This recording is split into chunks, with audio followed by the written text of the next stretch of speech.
नमस्कार. आतापर्यंत सामनाच्या माध्यमातून आपण माननीय बाळासाहेब ठाकरे, शिवसेना पक्षप्रमुख उद्धव ठाकरे यांच्या अनेक मुलाखती घेतल्या आणि आपण त्या पाहिल्यात. पण ज्या एका मुलाखतीची संपूर्ण महाराष्ट्राला आणि मराठी माणसांना प्रतीक्षा होती, ती मुलाखत आज आपण इथे घेतो आहोत. स्वतः शिवसेना पक्षप्रमुख उद्धव ठाकरे आणि महाराष्ट्र नवनिर्माण सेनेचे अध्यक्ष प्रमुख सन्माननीय राज ठाकरे हे दोघेही आपल्याकडे आज मुलाखतीसाठी आलेले आहेत. मी त्यांचं स्वागत करतो. महाराष्ट्राच्या राजकारणामध्ये सध्या फार मोठी उलथापालथ सुरू आहे. मुंबईसह 29 महानगरपालिकांच्या निवडणुका या महाराष्ट्र राज्याचं आणि मुंबईचं भवितव्य ठरवणार आहेत. आणि या मुंबईच्या भवितव्यासाठी माननीय उद्धवजी आणि राज्य एकत्र आल्याचं चित्र महाराष्ट्र पाहतो आहे. मराठी माणसाच्या मनात अनेक प्रश्न आहेत आणि तेवढाच आनंदसुद्धा आहे आपण एकत्र आल्याबद्दल. या मुलाखतीचं वैशिष्ट्य असं आहे की जसे मुलाखत संयुक्त आहे, म्हणजे आपण दोघे आहात, तशी ही मुलाखत घेण्यासाठी सुद्धा आम्ही दोघे, म्हणजे माझ्याबरोबर प्रसिद्ध दिग्दर्शक, कलाकार, सिनेनिर्माते महेश मांजरेकर आहेत. महेश मांजरेकरांनी इथे बोलवण्याचं कारण इतकंच की हा जो संयुक्त प्रकरण सुरू झालं त्याची ठिणगी महेश मांजरेकरांनी त्यांच्या एका मुलाखतीत टाकली होती आणि तिथूनही सुरुवात झाली.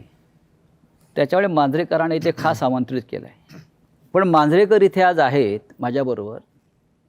ते एक मुंबईकर म्हणून, ज्यांना आपण कॉमन मॅन म्हणतो या मुंबईतला, त्या मुंबईकरांच्या मनात काही प्रश्न आहेत ते मांजरेकर मांडतील आणि आम्ही दोघे मिळून महाराष्ट्रातल्या या दोन धुरंधर नेत्यांशी चर्चा करू. उद्धवजी आणि राजसाहेब, आपण इथे आलात त्याबद्दल मी आपले आभार मानतोच. बऱ्याच कालखंडानंतर, म्हणजे म्हटलं तर 20 वर्षानंतर, जे आपण वारंवार म्हणतो आहे, आपण एकत्र येऊन आपण मुंबईवर आणि महाराष्ट्रावर चर्चा करतो आहोत.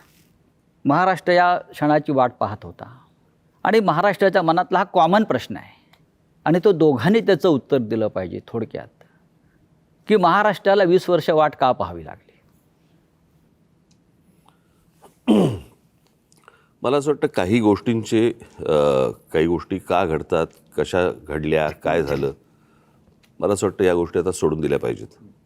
आणि मी त्या दिवशी महेश मांजरेकरांच्या मुलाखतीमध्ये मी सांगितलं होतं की कुठच्याही भांडणापेक्षा आणि वादापेक्षा महाराष्ट्र मोठा आहे आणि आज संकट महाराष्ट्रावरती आहे, मुंबईवरती आहे, महाराष्ट्रातल्या अनेक शहरांवरती आहे. आणि जे संकट आहे हे मराठी माणसाला समजलेलं आहे की काय प्रकारचं आहे आणि काय प्रकारचं राजकारण महाराष्ट्रामध्ये सुरू आहे. मला असं वाटतं की ती एकच गोष्ट ही या एकत्र येण्याचं सर्वात महत्त्वाचं कारण आहे. आज हा आमच्या अस्तित्वाचा विषय नाही आहे, आज हा महाराष्ट्रातल्या मराठी माणसाच्या अस्तित्वाचा विषय आहे. या विषयात अनेक वर्ष मी बोलतो आहे, उद्धवही बोलतो आहे या सगळ्या गोष्टींमध्ये. परंतु आज अशा एका वळणावरती ही निवडणूक आणि महाराष्ट्र येऊन उभा आहे की ज्याला आपण अभी नहीं तो कभी नहीं हे जे आपण नेहमी म्हणतो, तर ही परिस्थिती आज मुंबईवरती येऊन ठेपलेली आहे, ठाण्यावरती येऊन ठेपलेली आहे. खरं तर बघायला गेलं तर MMR रिजनवरती येऊन ठेपलेली आहे. MMR रिजन मी मुद्दामून बोलतो आहे. आणि त्या सगळ्या गोष्टींसाठी म्हणून आज आम्ही एकत्र येणं गरजेचं आहे. कारण आज नाही बरोबर आलो आणि आज या गोष्टींचा सामना नाही केला तर मला असं वाटतं महाराष्ट्र आम्हाला माफ नाही करणार. उद्धव साहेब, मला वाटतं राजसाहेबांच्याच भावना. मला असं वाटतं की राजने उत्तर जे दिले त्याच्यामध्ये एवढंच मी बोलेन, आम्ही दोन भाऊ एकत्र आलो आहे हा एक मुद्दा वेगळा आहे, भावनिक आहे.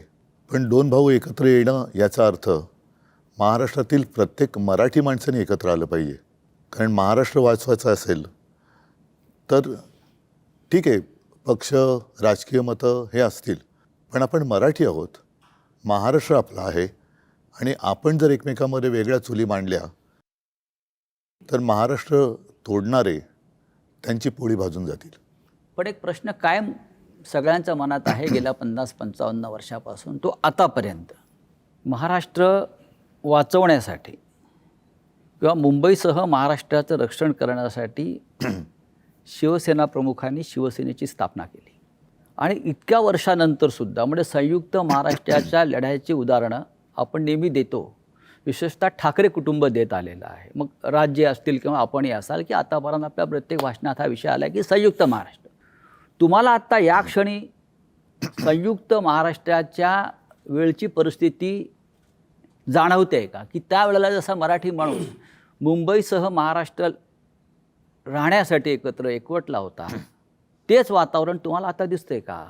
अर्थातच दिसतं. याचं कारण तुम्ही एक गोष्ट बघितली पाहिजे याच्यातनं, की माननीय बाळासाहेबांनी या विषयावरती तर आपण ज्याला म्हणू आपण संयुक्त महाराष्ट्र समिती फुटली आणि त्याच्यानंतर 6-1 वर्षातच शिवसेनेची स्थापना झाली. परंतु जेवढे लोंढे किंवा जेवढे लोक आज महाराष्ट्रामध्ये येत आहेत, म्हणजे जर समजा तुम्ही आत्ता जर समजा तुम्ही बघितलं तर जवळपास रोज उत्तरेतनं 56 ट्रेन्स ह्या महाराष्ट्रामध्ये येतात रोज, आणि भरून येत आहेत आणि रिकामे जात आहेत. आज जर समजा तुम्ही ठाणे जिल्हा, एक जिल्हा जर समजा पाहिलात, बरोबर आहे, ठाणे जिल्हा हा मला असं वाटतं जगामधला एकमेव जिल्हा आहे की जिकडे ठाणे, नवी मुंबई, कल्याण डोंबिवली, भिवंडी, वसई, मी आता पालघर वेगळा पकडत नाही आहे, तो आपण एकच होता, तो आत्ता वेगळा झाला, परंतु पालघरमध्ये वसई, त्याच्यानंतर मीरा भाईंदर, त्याच्यानंतर म्हणजे वसई विरार आली, त्याच्यानंतर तुमची नवी मुंबई, अशा जवळपास 8-9 महानगरपालिका आहेत. आपण नीट जर समजा पाहिलं तर ह्याची सुरुवात, सगळ्या गोष्टींची सुरुवात होते ग्रामपंचायत, नगरपंचायत, जिल्हा परिषदा वगैरे, नगरपालिका, महानगरपालिका, आणि ह्या सगळ्या ज्या होतात महानगरपालिका, ह्या लोकसंख्येनुसार ह्या गोष्टी वाढत जातात. जर एखाद्या जिल्ह्यामध्ये जर समजा 8-9 महानगरपालिका जर समजा असतील, आज मुंबईमध्ये किती आहेत? 1. पुण्यामध्ये किती आहेत? 2. बाकीच्या सगळ्या जिल्ह्यांमध्ये काढून बघा 1-1. ठाणे जिल्ह्यामध्ये 8-9 महानगरपालिका, याचा अर्थ बाहेरून येणाऱ्यांचे प्रमाण आणि तेच प्रमाण मुंबईमध्ये वाढणं, नुसतंच मुंबईमध्ये प्रमाण वाढणं नव्हे, ज्या प्रकारची दादागिरी, की अशा प्रकारची वाक्य कशी येऊ शकतात की मुंबईचा महापौर आम्ही उत्तर भारतीय करणार, मुंबईचा महापौर आम्ही हिंदू करणार. हे कधीपासून सुरू झालं? मी गेले अनेक वर्ष ही गोष्ट सांगतोय की माणसं नुसती येत नाही आहेत, हे फक्त रोजीरोटीसाठी येत नाही आहेत, हे आपापले मतदारसंघ बनवत आहेत, आणि तेच चित्र आत्ता दिसतंय. आणि जी जुनी जखम जी आहे ना, जुन्या ज्या गोष्टी आहेत ना, की मुंबई महाराष्ट्रापासून स्वतंत्र करणं, वेगळी करणं, हे जे जुनं स्वप्न आहे ते कसं पूर्ण करता येईल याच्यासाठीची ही सगळी खटाटोप या लोकांचा चालू आहे. आणि मला असं वाटतं ते वातावरण जे संयुक्त महाराष्ट्राच्या वेळेला होतं, की जी मुंबई वेगळी करणं किंवा स्वतंत्र करणं किंवा गुजरातने मागणं, तेच वातावरण मला असं वाटतं आज आहे. आणि आज अशी परिस्थिती आहे, केंद्रात ते आहेत ज्यांची इच्छा आहे, राज्यात ते आहेत, आणि महानगरपालिकांमध्ये पण जर उद्या ते आले तर मला असं वाटतं आपण त्याच्यानंतर मराठी माणूस काहीच करू शकणार नाही. आणि ह्या सगळ्या गोष्टीकडे हतबलतेने पाहणं, हे मला असं वाटतं हे काही आमच्याकडनं होणार नाही, आणि म्हणून आम्ही एकत्र आलो. उद्धव साहेब, राजसाहेब जे म्हणतात त्या 100% तथ्य आणि सत्य आहे. पण मराठी माणूस जेव्हा जेव्हा भडकला, पेटला, तेव्हा महाराष्ट्रामध्ये परिवर्तन झालेलं आहे अनेकदा. मग सत्ता परिवर्तन असेल, सामाजिक परिवर्तन असेल, पण आजही त्या पद्धतीनं तुम्हाला मराठी माणूस पेटलेला दिसतोय का? एक लक्षात घ्या की मराठी माणूस पेटला तेव्हा संयुक्त महाराष्ट्र झाला. मुंबई महाराष्ट्राला मराठी माणसाने मिळून दिली. मधला जो काळ होता 60 ते 66, जर माझा आवाज 60 ते 66, याच्यामध्ये आत्ता जी राजनी सांगितली ती परिस्थिती निर्माण झालेली. मराठी माणूस खचून गेला होता, आत्मविश्वास गमावला होता, आणि त्याच्यात एक ताकद, चैतन्य निर्माण करण्यासाठी शिवसेनेची स्थापना झाली. इतके वर्ष व्यवस्थित चाललं.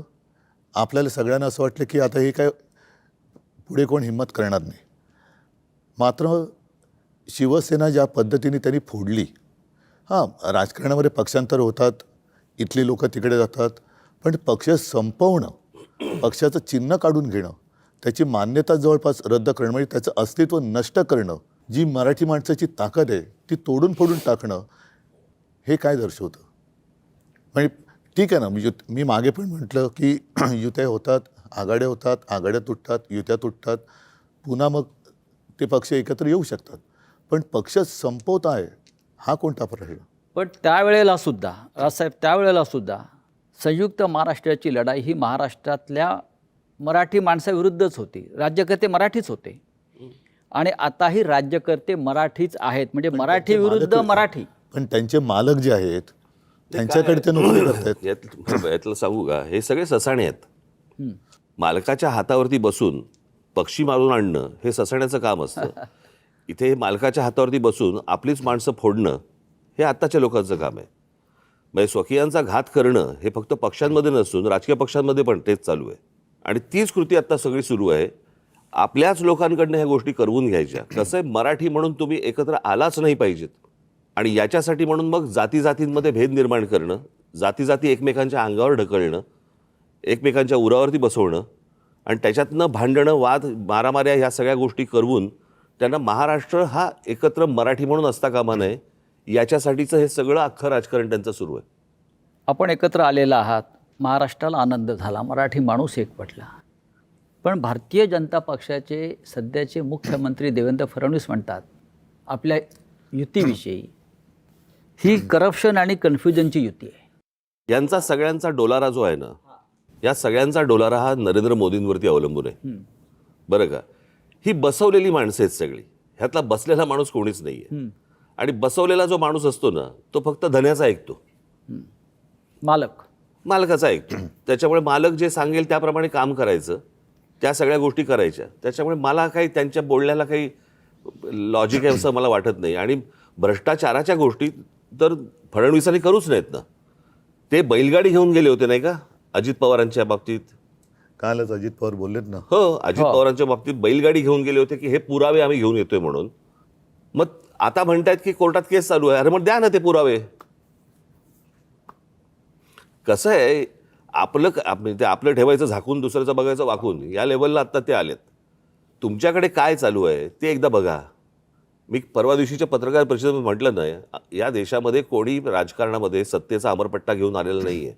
सत्ता बदलत असतात, काळ ह्या सगळ्या गोष्टी बघत असतो. उद्या ज्या दिवशी हे बदलेल, तुम्ही टार्गेट आहात.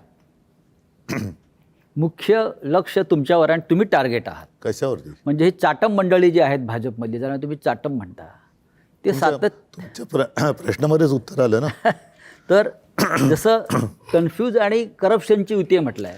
नाही, करप्शन त्यांचं म्हणणं की अनेक वर्ष आपली सत्ता आहे आणि त्याच्यामध्ये ते सहभागी होते. होय. नाही, माझ्या मनामध्ये असा प्रश्न आहे की त्यांनी असा आरोप केलाय की 3 लाख कोटीचा भ्रष्टाचार झाला. महापालिकेत तेवढे पैसे असतात? नाही, मी सांगतो. आणि जर एवढे पैसे असतील तर मग हे आमदार 50-50 कोटीला का पळून गेले? हे मला एकच मिनिटं. पहिली गोष्ट म्हणजे मला ना त्या गोष्टीबद्दल एक जरा बोलायचं आहे की तो जो एक चालू होतं ना, 50 खोके 50 खोके 50 खोके, मला असं वाटतं लोकांना नीट समजून सांगणं आवश्यक आहे. हे 50 खोके हा विनोदाचा भाग नाही. 50 खोके म्हणजे 50 कोटी रुपये झाले. 50 कोटी. 40 आमदार म्हणजे 2000 कोटी रुपये झाले.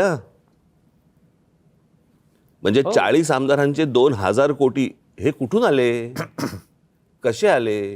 भ्रष्टाचारातून, घोटाळ्यातून. बरोबर की नाही? म्हणजे बँकेतनं लोन तर थोडं नव्हतं ना घेतलं. त्याच्यामुळे कुठच्या भ्रष्टाचाराबद्दल कोणी काय बोलावं?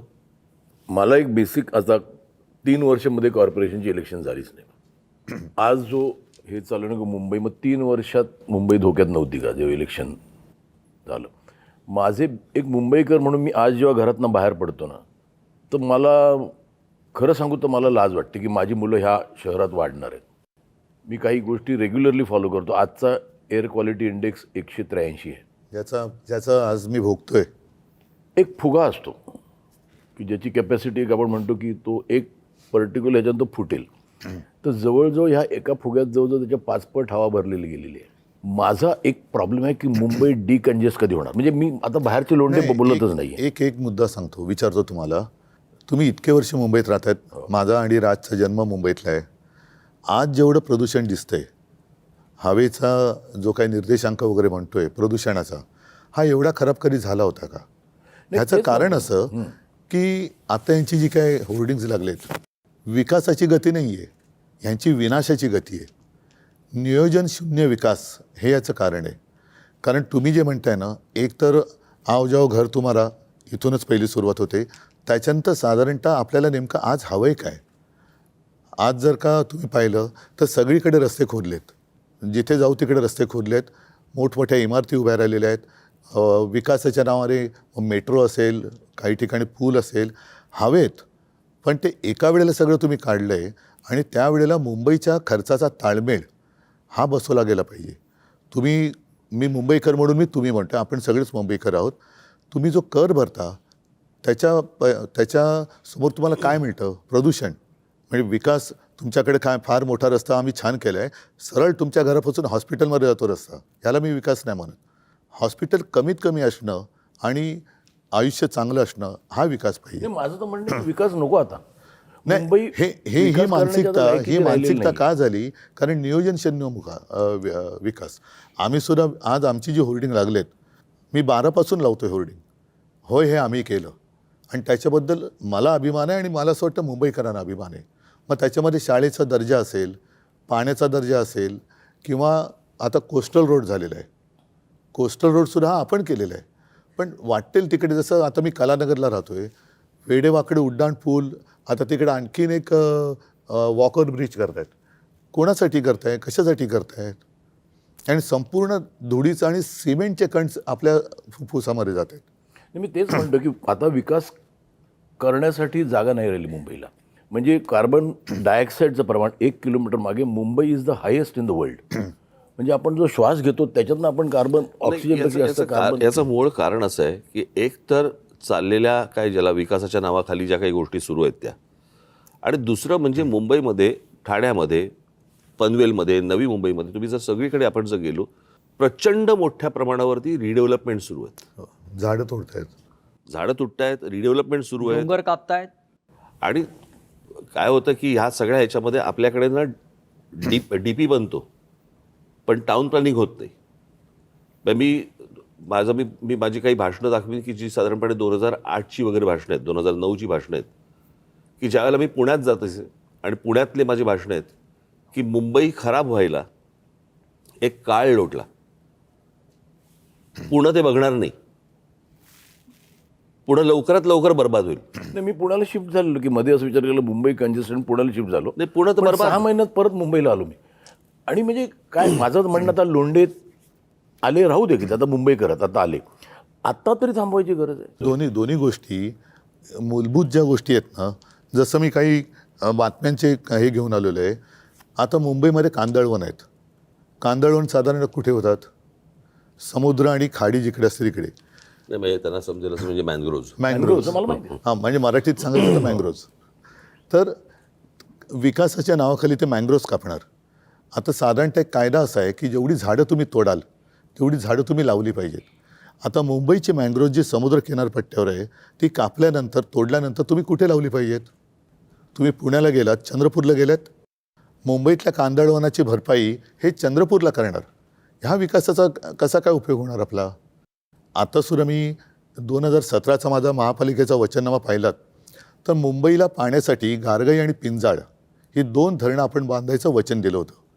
कर्मधर्म संयोगाने मी मुख्यमंत्री झालो आणि म्हटलं आता दिलेलं वचन पाळलं पाहिजे म्हणून मी त्याचं प्रेझेंटेशन घेतलं.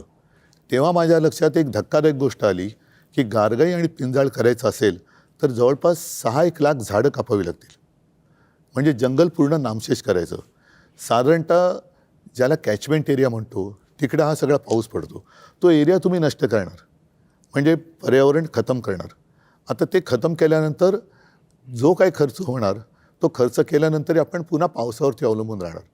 परत तेही पाणी आपल्याला उद्या जाऊन कमी पडणार, कारण तुम्ही म्हणता तसं दुसऱ्या बाजूनी लोंढे येतच राहणार. त्याला पर्याय म्हणून आम्ही समुद्राचं पाणी हे पिण्यायोग्य करण्याचा प्लांट मी मुख्यमंत्री असताना पायलट प्रोजेक्टला गो हेड दिला होता. आणि हा पायलट प्रोजेक्ट आत्ता कालच्या डिसेंबरमध्ये पूर्ण झाला असता. त्या पायलट प्रोजेक्टमधनं आज तानसातनं जेवढं पाणी दर दिवशी मिळतं 400 MLD तेवढं पाणी आपल्याला मुंबईकरांना त्या समुद्रापासून कालच्या डिसेंबरमध्ये उपलब्ध झालं असतं. त्यांनी तो प्लांट बाजूला टाकला आणि कॉन्ट्रॅक्टरसाठी परत एकदा गारगाई पिंजाळला हात घातला. आरेच्या जंगलाला मी संरक्षण दिलं होतं मेट्रोच्यासाठी. अरे मी पण केलं ना, मेट्रोचं लोकार्पण मी पण केलं, मेट्रो 2चं. माझं म्हणजे म्हणणं होतं म्हणजे सरकारचं की तुम्हाला कारशेडसाठी आरेचं जंगल कापण्याची गरज नाही. कांजूर मार्गला होऊ शकतं. आता याने काय केलं, हट्टापायी आरेचं जंगल मारलंच प्लस कांजूर मारला करतात. कशासाठी करता हे? उद्धव साहेब म्हणजे दोन्हीकडे नाही, नाही, माझं कॉन्ट्रॅक्टर माझा प्रश्न हा आहे की इथे मुंबईत राहणारा सफर करून करतोय तो आपण- मिडल क्लास, नाही मिडल क्लास करतो. आज ज्या बिल्डिंग होतात तिकडे 24 तास पाणी असतं. आज माझे छोटे मिडल क्लास जिथे राहतात नक्कीच. त्यांना 2 तास सकाळी पाणी, 3 तास सकाळी पाणी. तो जो एक भाग आहे ना की किती क्राऊड का मुंबईत. बरं आज मला बाहेर पडलो तर जिथे मला 10 मिनटं लागत होती तिथे आज मला 1 तास लागतो. तर डिकन्जेस्ट करणं माझं असं म्हणणं आहे की लोकांना तर सांगा की मुंबई आहेत ते राहू दे की. म्हणजे मी म्हणतो आले ते आले, आता समजा ते मुंबईकरच झाले, पण आहेत त्यांना एक समजायला पाहिजे ना की आता जागा नाही. 51 लाख गाड्या आहेत मी एक सांगतो तुला मुंबईत. काय आहे, मला असं वाटतं की ह्या काही गोष्टींकडे राजकीय पक्ष म्हणून न बघता मला असं वाटतं राज्य म्हणून पाहणं गरजेचं आहे. काय आहे, 4 प्रकारच्या जागा असतात. एक केंद्र सरकारची जागा असते, एक राज्य सरकारची जागा असते, एक महानगरपालिकेची जागा असते आणि एक खाजगी जागा असते. बरोबर. आता गोदरेजची खाजगी जागा आहे, तिकडे तुम्हाला एकही झोपडी मिळणार नाही. पण केंद्र सरकारच्या, राज्य सरकारच्या आणि महानगरपालिकांच्या, बरोबर, या ज्या सगळ्या जागा आहेत ह्याला आईबापच नाही. म्हणजे आज कित्येक वेळेला अशा अनधिकृत गोष्टी ह्या पाडल्या गेल्या आणि नंतर तिकडचे कोणीतरी अधिकारी त्यांना त्याच्यावरती ज्या प्रकारचा ज्याला वचक पाहिजे तो वचक मला असं वाटतं की येणं गरजेचं आहे. तो कोणी म्हणजे तो उद्या आम्हीही आणू, उद्या कोणी राज्यातली लोक असतील त्यांनी आणावा, उद्या राज्यात आम्ही आलो तर आम्ही आणू. पण मला असं वाटतं की तुम्ही जे बोलताय ते अत्यंत योग्य आहे की जागा संपलेली आहे. बरोबर. आता साधी गोष्ट आपण समजा प्रदूषणाची गोष्ट बोललो, प्रदूषणाची, तर मुंबईमध्ये हीच हालत आहे, मला मान्य. परंतु आज दिल्लीमधली हालत काय, तिकडे 200च्या वर आहे इक्वालिटी. बरोबर की नाही. आणि आज दिल्लीमध्ये जर समजा आपण बघितलं तर केंद्र आणि राज्य अशा दोन्ही गोष्टी तिकडे आहेत. राजसाहेब तुम्ही एक फार नाही, महत्वाचा मुळामध्ये- मुद्दा आता मांडला. नाही, मुळामध्ये राज्यकर्त्याचं प्रेम हे राज्यावरती असायला पाहिजे, सत्तेवरती असतं का म्हणे. सत्तेसाठी वाटेल ते करायचं आणि बट्ट्याबोळ झाला की हात वर करायचे. आता तुम्ही मला सांगा, मुंबईमध्ये आपण राहणार आहोत. दुर्दैवाने मी असं म्हणेन की आजचे राज्यकर्ते हे मुंबईकर नाही आहेत. जरी मराठी आहेत, महाराष्ट्रातले असले तरी त्यांना मुंबईकरांसाठी किंवा त्यांच्या शहरांसाठी काही पडले का त्यांच्या नागरिकांसाठी? इथे ते फक्त कॉन्ट्रॅक्टरसाठी काम करतात. इथे 2 महत्त्वाचे प्रश्न उपस्थित झालेले आहेत. एक तर आता राजसाहेबांनी जो मुद्दा सांगितला, जमीन केंद्र सरकारची आहे, राज्य सरकारची आहे, खाजगी आहे. पण आज मुंबईसह महाराष्ट्रातल्या जमिनींचा मालक मोदींचा लाडका उद्योगपती झालेला आहे. एकेकाळी आपल्या महाराष्ट्रात देशामध्ये विनोबा भावेंनी घोषणा दिली होती सबभूमी गोपाल की. आज सबभूमी अदानी की. मुंबई वाचवायची असेल तर हे जे आपल्या मुंबईच्या मोक्याच्या जमिनी गिळंकृत करण्याचे जे काम चालू आहे, जे आपल्या जाहीरनाम्यातसुद्धा आहे, वचननाम्यातसुद्धा तो आपण मुद्दा घेतला आहे, हे आपण कसं करणार? मुंबई वाचवायची असेल तर आधी आपल्या महत्त्वाच्या मोक्याच्या जमिनी, धारावीसह मिठागर असतील, टोल नाके असतील, हे आज एका उद्योगपतीच्या नाही, घशात आज- घालण्याचं आज- काम केलेलं आहे. नाही, आज त्यांना अडवणारं कुठे प्रशासनमध्ये नाहीच आहे ना. केंद्रातनं ऑर्डर आली, जसं मगाशी राज म्हणाला, हे ससाणे बसलेले आहेत, ते जागा राखवतात आणि ते जागा घेऊन त्या याच्या घशात घालतात अदानीच्या. मूळ महापालिका आता एक शेवटचं ठिकाण राहिलेलं आहे की जिकडे ठामपणाने त्यांना नाही सांगणार कोणतरी नाही, पाहिजे. माझा तोच मुद्दा आहे की आपण जे म्हणतो की या महापालिकेवरती भगवा फडकला पाहिजे किंवा मराठी माणसाची ताकद इथे आली पाहिजे, म्हणजे सत्ता आली पाहिजे. ही सत्ता आल्यावरती प्रश्न संपतील का? जे प्रश्नासाठी आपण आता उभे आहोत, मी तुम्हाला आपण एकत्र आलेला मी एक गोष्ट सांगतो. आणि सगळ्यात मोठं संकट हे गौतम अडाणी मुंबई गिळतोय भाजपच्या माध्यमातून. मी याच्याबद्दल एक गोष्ट बोलतो. हा, मला असं वाटतं की मुंबई महानगरपालिका याची मुदत संपली 2022ला आणि 2022लाच मला असं वाटतं उद्धव सरकार गेलं. बरोबर. त्याच्या आधी महापालिका विसर्जित झाली होती. आधी म्हणजे कधी मग 21ला 6 महिन्या अगोदर. एक त्या माझं जूनमध्ये सरकार पाडलं, मला वाटतं मार्च 4-5 महिन्या अगोदर. बरोबर. तेव्हा मुदत संपली. 22 त्याच्यानंतर 25 पर्यंत, 4 वर्ष झाली आता. या 26. 25 पर्यंत, आज 26 कधी 26ला आज जानेवारीमध्ये निवडणूक होते. इतकी वर्ष काय गेली? मी माझ्या पुढच्या काही भाषणांमधनं किंवा माझ्या काही इंटरव्ह्यूमधनं मी ते तुम्हाला नीट सांगणार आहे की ह्याचं काय प्लॅनिंग चालू होतं आणि 24 ते 25 मध्ये काय झालं. एका वर्षात काय झालं हे मी तुमच्यासमोर आणणार आहे. मी आत्ता नाही बोलत या विषयात, परंतु हे काय प्रकारचं प्लॅनिंग आणि कशासाठी ह्या निवडणुका पुढे ढकलत आज 26पर्यंत आल्यात ते मी तुम्हाला सांगणार आहे नंतर. ही माणसं जी आहेत ना, ही म्हणून मगाशी मी म्हटलं नाही, ही बसवलेली माणसं आहेत. आणि तू म्हणतोस की हे जागा दाखवतात, हे जागा नाही दाखवत. ते जागा पाहतात, तेच ह्यांच्याकडे ते. सह्यांसाठी फक्त फायली येतात की ह्याच्यावर सही कर. आता आपल्याच लोकांना, आपल्याच इकडच्या मराठी लोकांना समजत नाही होत आपण काय करतो. हे त्यांना नंतर कालांतराने समजेल की त्यांनी आपण काय महाराष्ट्राचं घोडचुका डेथ वॉरंट केल्या. काढलेलं नाही आहे. नाही, एक मिनिट. आपल्या सहीनं मराठी संजय. माणसाच्या सहीनं मराठी माणसाचं डेथ वॉरंट काढलं. आणि तसं त्यातलं कसं आहे, एकच मिनिट, की देवेंद्र फडणवीस नागपूरचे, अजून बाकीचे सगळे बाहेरचे.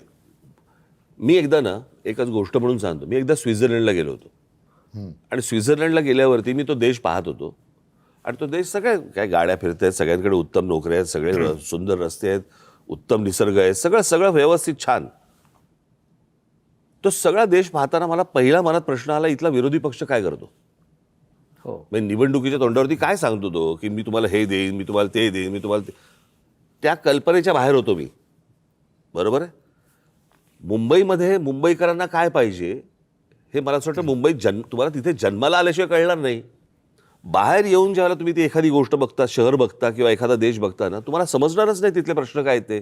आता उदाहरणार्थ समजा तुमचा कुठचा काय गृहनिर्माण मंत्री किंवा अजून कुठचा PWD मिनिस्टर किंवा अजून कुठेतरी हे बाहेरचे ज्यावेळेला येतात, ते ज्यावेळेला मुंबईत येतात त्यावेळेला त्यांना प्रश्न पडतो, सारा प्रॉब्लेम काय शहराचा. रस्ते आहेत, हॉस्पिटल आहेत, दिवे आहेत, शाळा आहेत, कॉलेजेस आहेत, पाणी आहे 24 तास. इथले प्रॉब्लेम काय आहेत. कारण तो कंपॅरिझन करतोय त्याच्या रस्त्यांशी, त्याच्याकडच्या लोडशेडिंगशी, त्याच्याकडच्या सगळ्या गोष्टींशी. त्याच्यामुळे हे सगळे प्रॉब्लेम होतात. तुमची मानसिकता कशी आहे. माझं जे आता मी इथे मुंबईकर म्हणून बोलतो आता, हे पॉलिटिकल बाजूला ठेवून, की मला जे बाहेर पडलं प्रश्न पडतात ते, की आज आई भीक मागू देत नाही की वडील चोरी करू देत नाही, अशी परिस्थिती फक्त मिडल क्लासची आहे. त्या मिडल क्लाससाठी काय म्हणजे आज आपण म्हणतो की बाहेर रस्त्यावर फिरा, फुटपाथ. आता आम्हाला लहानपणी सांगायचं आहे की the pedestrian should walk on the footpath. नाहीच आहेत फुटपाथ, चालणार कुठे. आज शाळांचे एवढे प्रॉब्लेम आहेत. माझं म्हणणं आहे की कॉर्पोरेशनकडे एवढ्या शाळा आहेत, त्या एवढं बजेट आहे मुंबई कॉर्पोरेशनचं, त्या अत्याधुनिक का केल्या जाऊ नये. आता कसं आहे, आणि आज डिजिटल एज्युकेशन झालं आहे. असंही नाही की टीचर्स चांगले पाहिजे, आम्हाला टीचर्स चांगले मिळत नाही. तर आज एक म्युन्सिपॅलिटी शाळेत जाताना मला मुलाला पाठवताना मला लाज नाही वाटता का. मग ते त्यांच्या बरोबरीने का नाही करता येत. कारण होऊ दे की आता मुलांना एअर कंडिशनमध्ये बसायची सवय आहे. नाही, याच्याबद्दल एक नक्की सांगेन. हां, अगदी एअर कंडिशन नसेल, पण साधारणतः 2010 पासून मी अभिमानाने सांगेन की देशामध्ये मुंबई महानगरपालिका ही एकमेव महानगरपालिका असेल की तिने अत्याधुनिक यंत्रणा किंवा सुविधा वापरायला लागले. व्हर्च्युअल क्लासरूम म्हणजे काय केलं आम्ही, साधारणतः एका विषयामध्ये महापालिकेच्या शाळेमध्ये एक चांगला शिक्षक किंवा शिक्षिका कोण आहे त्यांना बोलवण्यात आलं आणि एका स्टुडिओतून 10वीच्या विद्यार्थ्यांना एका स्टुडिओतून त्या शिकवायच्या किंवा शिकवतात. आणि हे शिकवणं म्हणजे मन की बात नाही, प्रश्नोत्तर होतात. आज मी जे तुम्हाला सांगितलं ना की याच्यामध्ये आम्ही पुस्तिकाच केलेली आहे. आणि तुम्ही म्हणाला त्याच्यात जवळपास 1300 शाळा आपल्या मुंबईमध्ये आहेत महापालिकेच्या. आणि या महापालिका शाळेमध्ये 3.5 लाख विद्यार्थी जवळपास वेगवेगळ्या 8 भाषेमध्ये शिक्षण घेतात. म्हणजे मराठी तर आलीच, इंग्रजी, सेमी इंग्रजी आली, हिंदी, उर्दू, गुजराती, अशा या सगळ्या 8 भाषांमध्ये आपण त्यांना शिक्षण देतो. आणि ही साधारणतः 2010 साली सिस्टीम सुरू केल्यानंतर 2014-15च्या सुमारास आम्ही 8वी ते 10वी म्हणजे जे शिवसेना प्रमुखांचं एक स्वप्न होतं की विद्यार्थ्यांच्या पाठीवरती किती ओझं आहे, तर तो अभ्यासक्रम आम्ही सिम किंवा सिममध्ये आणला. एक सिम कार्ड असतं ना फोनवर टाकायचं आणि ते टॅबमध्ये टाकून द्यायला लागलो. त्याच्यामध्ये बऱ्याचशा गोष्टी ह्या ॲनिमेटेड होत्या, म्हणजे मुलांना पटकन समजायचं की काय काय एखादी गोष्ट आपण दाखवू शकत नाही. की समजा एखाद्या ग्रहाला इतके चंद्र आहेत, त्या चंद्रावरती वातावरण कसं असेल, अशा काही गोष्टी आपण प्रत्यक्षात दाखवू शकत नाही. त्याचं ॲनिमेशन करून ते त्याच्यात टाकण्यात आलं. त्याचा परिणाम असा झाला की महानगरपालिकांच्या शाळांचा रिझल्ट हा जवळपास 100%च्या जवळ आला. आणि आता तुम्ही जे म्हणताय ना, पहिल्या प्रथम महापालिकांच्या शाळांमध्ये ॲडमिशन पाहिजे म्हणून चिठ्ठ्या मागायला लोक यायला लागले आणि ॲडमिशनसाठी लोकांच्या रांगा लागायला लागल्या. बऱ्याचशा मी बघितले म्युनिसिपल स्कूल्स बंद होऊन तिकडे काहीतरी वेगळं करायचं होतं ते. नाही, त्याही शाळांबद्दल आता हे गेल्या 4 वर्षाच्या तक्रारी वाढल्यात. पण अगदी SSC तर आहे, CBSE, ICSE वगैरे या सगळे अभ्यासक्रम आपण त्या शाळांमध्ये आणले. आता गेल्या 4 वर्षात काय झालं आहे?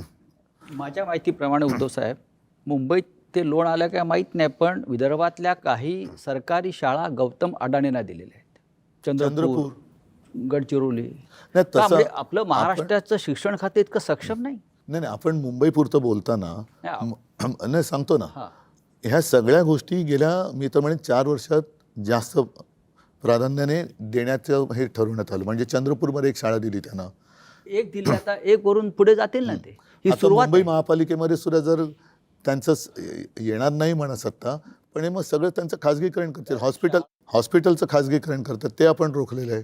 उद्धव साहेब, दुसरा एक महत्त्वाचा विषय सातत्यानं इथे मी तुमच्याशी चर्चा करतानाही मी किंवा राजसाहेबसुद्धा आहेत. सध्या धुरंधरचा माहोल आहे. लोक धुरंधरवर या सिनेमावर चर्चा करतात, त्यातल्या एकंदरीत वातावरणावर चर्चा करतायत.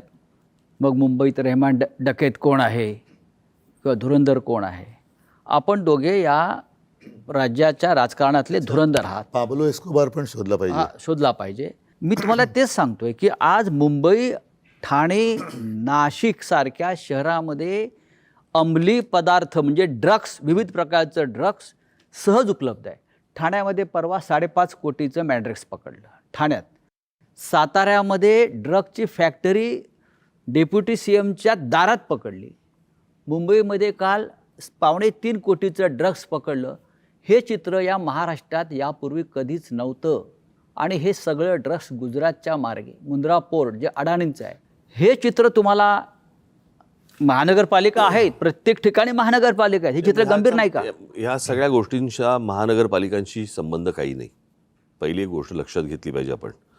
याला केंद्र आणि राज्य, म्हणजे या ज्या प्रकारच्या ड्रग्सच्या विरोधातल्या ज्या धाडी या गेल्या 10 वर्षामध्ये बंद झाल्यात आणि साधारणपणे शाळांपर्यंत हा प्रकार आता मुलांपर्यंत यायला लागलेला आहे. शाळेच्या बाहेरच्या पानटपरीवर ड्रग्स मिळत आहे. आणि आपण जर समजा आपण त्याच्या सगळ्या गोष्टींचं जर नीट त्याचं ॲनालिसिस केलं तर राजकारणामध्ये वाढलेला पैसा आणि रस्त्यावरती आलेला ड्रग्स याचा एकमेकांशी काय संबंध आहे तो पण मला असं वाटतं जुळून पाहायला पाहिजे. कारण एवढा राजकारणामध्ये ज्या प्रकारच्या निवडणुकांवरचा खर्च आणि सगळ्याच गोष्टी ज्या प्रकारे होत आहेत आणि ज्या प्रकारे ड्रग्ज रस्त्यावरती येतात आणि त्याच्यावरती कोण हे व्यवहार करतं, ह्याच्यावरती कुठच्याही प्रकारच्या धाडी किंवा त्याच्यावरती कुठचीही बंधनं येत नाही आहेत, हे काय आहे हे मला असं वाटतं केंद्र आणि राज्य सरकारला विचारणं गरजेचं आहे. नाही, उठसूट मुख्यमंत्री सगळ्यांना क्लीन चिट देत सुटलेत. साताऱ्यामध्ये एवढी कारवाई झाल्यानंतर निदान ती फॅक्टरी आहे तरी कोणाची हे तर सांगा. तिथे क्लीन चिट दिली ना. तिकडे पण म्हणजे त्यांच्यावरती जे आमच्यावरती आरोप करतायत ते ठीक आहे, तेवढंच त्यांना करता येतं. पण त्यांच्या बुडाशी काय जळतंय ते कधीतरी बघा ना. ते बूड जळून खाक झाल्यानंतर बघून काय उपयोग आहे? म्हणजे असे कोण त्याच्यातले इन्व्हॉल्व असणारी लोक त्यांच्या आजूबाजूला अंगत पंगत करत बसलेत का? महानगरपालिका जरी असल्या तरी आपण पाहतोय की राजकारणाचं ज्या पद्धतीनं गुन्हेगारीकरण झालेलं आहे खुल्याम. यांच्या मुळामध्ये गुन्हेगारीकरणपेक्षा मला त्याचं मी चांगला शब्द म्हणजे विद्रुपीकरण झालं आहे. म्हणजे मी मगाशी धुरंधरचा उल्लेख केला आहे, त्याच्यामध्ये कराचीमधलं एक लॅरी शहर आहे दाखवलेलं. ज्या पद्धतीनं लॅरी शहरातल्या माफियांची मोडस ऑपरंडी होती किंवा झालेली होती त्यावेळेला, त्याच पद्धतीनं मुंबई, ठाणे, नाशिक, पिंपरी चिंचवड या प्रमुख शहरामध्ये, नागपूर, त्याच पद्धतीनं आज तुम्ही प्रमुख शहरं घेऊच नका. हां, तुम्ही मराठवाड्यामध्ये जा, तुम्ही पश्चिम महाराष्ट्रामध्ये जा, तुम्ही विदर्भामध्ये जा आणि जी छोटी छोटी जी शहरं आता जी उभी राहत आहेत ना तिकडची परिस्थिती बघा. बीड आहे. मग नाही, पण म्हणून मी मागे एकदा बोललो होतो की आपल्या देशाला पंतप्रधान पाहिजे. देशाला पंतप्रधान नाही आहे, भाजपला पंतप्रधान आहे. तसंच महाराष्ट्राला मुख्यमंत्री नाही आहे, जो आहे तो भाजपचा आहे. म्हणजे हे सगळेजण त्यांचा पक्ष आणि सत्ता एवढं सत्तांध झालेली आहेत लोक की लोक मेले तरी चालतील, नागरिक मेले तरी चालतील, त्यांची मुलं बाळं ड्रग्सच्या आहारी गेले तरी चालतील, त्याच्यात धंदे करणारे आपल्या बाजूला बसले तरी चालतील, पण आम्हाला सत्ता पाहिजे. ही जी काही वृत्ती याच्यावरती आपण काय बरं. करणार? ठीक काय आहे, म्हणजे- आपल्याकडे कायदा सुव्यवस्थेचं खातं नाही आहे, आपल्याकडे सरकार नाही नाही, आहे, पण याच्यासाठी- आपल्याकडे जनसंघटन आहे ना. जेव्हा ह्याच्यासाठी शेवटी काय आहे, जसं राज म्हणाल तसं की सत्ता हातात असणं गरजेचं आहे, की जिकडे आपण कायदेशीर बंधनं उद्या जाऊन तिकडे धाड टाकल्यानंतर यांचेच बगलबच्चे निघाले तर लोक आता गेल्या नगर परिषदेच्या निवडणुकीमध्ये मालवण वगैरे त्या भागात त्यांच्याच युतीतल्या मित्रपक्षाने त्यांच्या दुसऱ्या पक्षावरती धाड टाकली. काय मिळवलं? पैसे दिसले, पुढे काय झालं? Clean chit. उपयोग काय? म्हणजे काय होतं, या सगळ्या गोष्टींना कुठेतरी बंधनं घालण्याला सुरुवात होण्यासाठी या महानगरपालिका आत्ता या क्षणाला खूप महत्त्वाच्या आहेत आणि लोकांनी त्यांचा राग, मला असं वाटतं, हा जे सगळं महाराष्ट्रात चालू आहे हा इथे व्यक्त करणं गरजेचं आहे. ही सत्ता आमच्यासाठी नको आहे, परंतु ज्या काही गोष्टी होत आहेत याच्यावरती जर बंधनं आणायची असतील, त्याला सुरुवात जर समजा करायची असेल, तर मला असं वाटतं महानगरपालिका आत्ता ही गरज आहे, ज्याच्यासाठी खास करून मुंबई, ठाणा, पुणा, नाशिक, तुमचं मीरा भाईंदर असेल, कल्याण डोंबिवली असेल, इतर सगळ्या महानगरपालिका, इथे लोकांनी आत्ता राग व्यक्त करणं गरजेचं आहे. काय होतं आहे, लोकांकडनं जर समजा त्यांनाच मतदान होत असेल, बाकीच्या गोष्टी सोडा, ते माघारी घेऊन पैसे देऊन काहीतरी ते माघारी घ्यायला लावणं वगैरे वगैरे, पण लोकांनी जर समजा मतदानातनं राग व्यक्त नाही केला तर मला असं वाटतं की ते मग आपण म्हणतो ना नंतर की ते राजानं मारलं काय आणि पावसानं झोडलं काय, तक्रार कोणाकडे करायची? तुमच्याकडे करणार लोक तक्रार. तक्रार नुसतं म्हणजे आमच्याकडे फक्त तक्रार, मतं नाहीत, असं थोडी होतं. आता उमेदवार जे माघार घेत आहेत, आता ह्याच्या पुढची परिस्थिती कदाचित अशी होईल की जसं अमेरिकेने तो व्हेनेझुएलाचा अध्यक्ष उचलून नेला, तसे आता जिल्हाध्यक्ष आणि सगळे महापौर उचलून घेऊन जातील दिल्लीला, सुरतेला. व्हेनेझुएलाचे अध्यक्ष आपले मादुरो. मंत्री नेलेच ना त्यांनी. माझं म्हणणं ते नाही, माझं हे- म्हणजे आपले व्हेनेझुएला मंत्री जसे एक उचलून देश आहे. सुरतला नेले. व्हेनेझुएला मला एक वाटतं- देश आहे. नाही संजय, जसं आपले मंत्री यांनी उचलून सुरत आणि गुवाहाटीला नेले, ट्रम्पने तेच केलं. तेच केलंय. नाही हे सुरुवात इथून झाली. व्हेनेझुएला देशाची लोकसंख्या सुद्धा 2,30,00,000 आहे आणि मुंबईची लोकसंख्या सुद्धा आपण मगाशी म्हणाला त्यानुसार 231 आहे. नाही, मग- आणि दोन्ही शहरांचे आणि व्हेनेझुएलाचे प्रश्न तसेच आहेत. कोणत्याही प्रकारचा विकास नाही, ड्रग्स तेवढंच आहे, गुन्हेगारी आहे. पण मग आता तिथल्या इथून अध्यक्षाला- कोणाला उचलायचं आहे? जे करतात त्यांना उचललंच पाहिजे. त्यांना जर का तुम्ही चोंबाळत बसलात केवळ सत्ता पाहिजे म्हणून, तर सत्यानाच त्यांचाही होणार आहे जे चोंबाळतात त्यांचं. नाही, माझं म्हणणं आहे की आत्ता जे म्हणजे आपण प्रत्येक वेळेला म्हणतो की मतदान हा माझा हक्क आहे. आता हे जिथे निर्विवाद आलेत, कोणीच नाही, बिनविरोध. त्यांनी कसं दाखवायचं काळं बोटावरचं? म्हणजे माझा हक्क तुम्ही हिरावून घेताय ना, माझा मतदानाचा हक्क तुम्ही हिरावून घेताय. तर माझं म्हणणं आहे त्याला काही पर्याय नाही आणि ही सवय अख्खी लागू नये प्रत्येक ठिकाणी. म्हणजे जो मतदार जो निवडतो म्हणजे त्याचं मत की मला हा हवा की नको हे राहिलंच नाही. मग अशा वेळेला तर काही करू शकत नाही. आता एखादा आला निरो, कोणीच उभं राहिलं नाही, मला वाटतं तिकडे असं आलं पाहिजे की मग 30% लोकांनी म्हटलं ना की आम्हाला नको, तर ते बाद केलं गेलं पाहिजे. ते काय आहे, तो मला अधिकार, मत आहे ना माझं. त्या वोटिंग पॅड जे आहे ना त्याच्यावरती एक अधिकार आहे नोटांचा, पण त्या नोटांमुळे झालेला प्रॉब्लेम आहे हा. नाही, पण नोटा आता तो निर्विवाद असेल तर तिकडे वाटलेल्या मतदानाला नोटा- वाटलेल्या नोटांमुळे झालेला वाटलेल्या नोटांमुळे झालेला प्रॉब्लेम आहे, त्याच्यामुळे नोटाचा पण अधिकार नाही. घ्यायला. पण आता जिथे निर्विवाद आले तर तिकडे नोटा पण दाबायला चान्स नाही ना. एक्झॅक्टली, कारण नोटा मिळाल्या ना. नाही, पण म्हणून माझं म्हणणं आहे की नोटा हे पाहिजे. नाही महेशजी, हा. म्हणून जसं काही वेळेला एखाद्या कामासाठी टेंडर काढलं जातं आणि ते टेंडरमध्ये जर काही गफलत वाटली तर रिटेंडर करतात. तसंच मला असं वाटतं, मी परवाच्या आमच्या पत्रकार परिषदेत बोललो की जिथे हे बिनविरोध झालेत तिथे निवडणूक आयोगाने रिझल्ट थांबवले, ते आमच्या बाकीच्या निवडणुकांबरोबर जाहीर करतील, कारण तो गुलाम आहे त्यांचा. तिथल्या निवडणुकीची प्रक्रिया नव्याने घेतली पाहिजे. हे जे बिनविरोध सगळं थोतांड झालं, कारण आता ते तिकडनं त्यांनी, बरं या बिनविरोधमध्ये आमच्या दोघांचा एकसुद्धा नाही, राष्ट्रवादी पवारसाहेबांचा एकसुद्धा नाही, अपक्ष एकसुद्धा नाही आला. म्हणजे हे काय योगायोग आहे? त्याला मी तेच म्हणतो. म्हणजे ते योगायोग आहे का काय आहे काय हे? नाही, माझं म्हणणं आहे की लोकांच्या मताला काही व्हॅल्यू आहे की नाही. तिकडच्या लोकांना त्यांचं मत असेल की नाही स्वतः, त्यावेळेला म्हटलं की जर का 30% लोकांनी त्यांचं पण मतदान घ्या. 30% लोकांना आता वाटलं की ही रिप्रेझेंट जेनझी हा एक शब्द आता सगळीकडे थोडासा दरारा निर्माण करणार झालेला आहे. या सगळ्या ठिकाणचे जे जेनझी जे प्रथम मतदान करणार होते ते खूप अस्वस्थ आहेत आणि त्यांची आग आज त्यांच्या डोक्यामध्ये आहे, ती बाहेर आली तर मग यांची हालत खराब होणार. उद्धव साहेब, तुम्ही जेनझीचा उल्लेख करताय, पण नेपाळ असेल, बांगलादेश असेल, अन्य राष्ट्रामध्ये डोक्यात राग आणि आग असलेला जेनझी हा खरोखर रस्त्यावर उतरला, त्याला सांगावं लागलं नाही. आपल्याकडला जेनझी सुद्धा एका विशिष्ट विचारसरणीचा गुलाम होऊन थंड असं आपल्याला पडलेला वाटतंय. दिसतोय. असं वाटतंय. आणि त्या जेनझी तुमच्याकडे अपेक्षेने पाहतोय. मला असं वाटतं की हा पहिल्या भागामध्ये आपण थोडं थांबू. ज्या प्रकारचं मला एक एवढंच बोलतो, ज्या प्रकारचं राजकारण आता सध्या महाराष्ट्रामध्ये देशामध्ये चालू आहे, मला खरंच प्रश्न पडतो, देवी देवता आहेत का?